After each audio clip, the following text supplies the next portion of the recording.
भारत में आजकल एक खबर बहुत सुर्खियों पे है, एप्स्टेन फाइल, जो कि बिल्कुल भाई जायज़ भी है और लॉजिक भी है, उनके फैक्ट हैं भाई विद प्रूफ। और भाई मैं भारत का एक नागरिक होने के नाते भी मेरा ओपिनियन दूंगा इस पर। तो भाई ये पैसे वाले जितने भी पॉलिटिशियन है, बिजनेसमैन है भाई, ये सारे ऐसे ही हैं, नकली।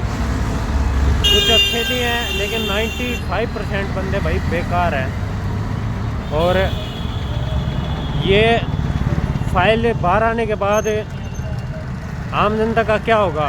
भारत में तो ये है भाई, पॉलिटिशियन बैठे हैं उस बात को दबा देंगे, कुछ बाबे मोटे बैठे हैं जो लोगों को धर्म में जोड़े रखेंगे, उनको ध्यान ही नहीं देने देंगे इस तरफ। और कुछ पब्लिक हैं भाई जो अपनी जॉब कर रही है, दिहाड़ी मजदूरी कर रही है, उनको इस चीज़ से मतलब नहीं। लेकिन जब तक आम जनता इस पर नहीं बोलेगी भाई, कुछ नहीं होने वाला भाई। ये पैसे वाले ऐसे ही हैं। पीछे भी बहुत से मैटर हुए हैं देश में, कुछ नहीं बिगड़ा भाई पॉलिटिशियन को और बिजनेसमैन वालों का।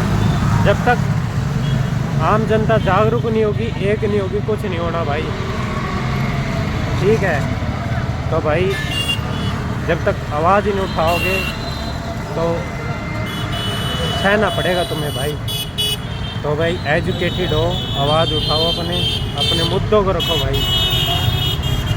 और कुछ लोग तो इसको गुमराह करेंगे और कुछ का क्या है भाई। इसमें बात करें चलो अमेरिका के राष्ट्रपति डोनाल्ड ट्रंप की, तो उनका भाई ज़्यादा जिक्र बाहर नहीं आया।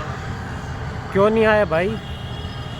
क्योंकि उनका संबंध, मैं तो ये कहना चाहूँगा साहब भाई, उन्होंने ये फाइल बाहर निकलवाई है। क्यों?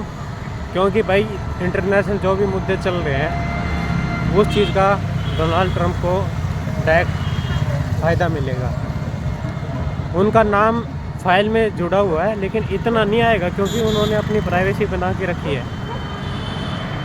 बाकी के लोगों को उसने एक्सपोज कर दिया भाई। अब वर्ल्ड वाइड पूरा मुद्दा छिड़ेगा ये। कुछ देशों के लोग इसको दबा देंगे लेकिन जहाँ के लोग जागरूक होगी वह दंगे करेगी, बोलेगी इस पर भाई, सत्ता पलट होगी, कहीं कुछ मुद्दे होंगे।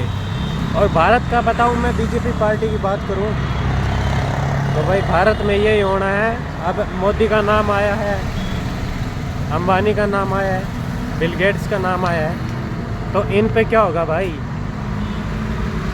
जब भारत में ये होता है भाई, जब भी किसी पॉलिटिशियन बिजनेसमैन का मुद्दा होता है तो उसको दबाने के लिए अटैक किए जाते हैं, दंगे किए जाते हैं ताकि पब्लिक का ध्यान उस तरफ चले जाए।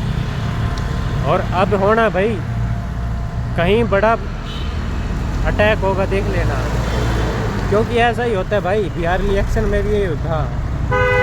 राहुल गांधी ने बोला था भाई इलेक्शन चोरी हुआ है, लेकिन इलेक्शन कमेटी ने भाई कुछ नहीं किया। ठीक है, और बिहार इलेक्शन होते हुए वोट चोरी हुए हैं भाई, वहाँ की पब्लिक ने भी बोली है बात। और उसको दबाने के लिए क्या हुआ? लोगों को गुमराह करने के लिए क्या किया गया भाई? दिल्ली अटैक का नाम दे दिया गया उस छोटे से मुद्दे को। वो कोई अटैक था ही नहीं भाई, 4 बंदों को शामिल करके लोगों को गुमराह करने की नीति की है।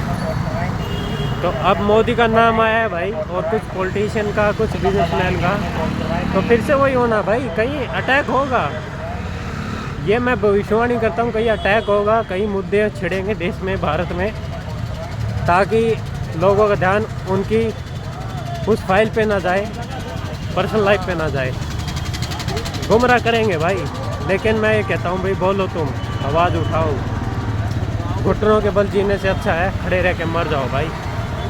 आने वाली नस्ल तो याद रखेगी तुम्हें कि था कोई मेरा बाप, मेरा भाई, मेरा बेटा, जो भी समझना चाहे, कि जिसने अपनी आवाज़ उठाई थी अपने हक के लिए।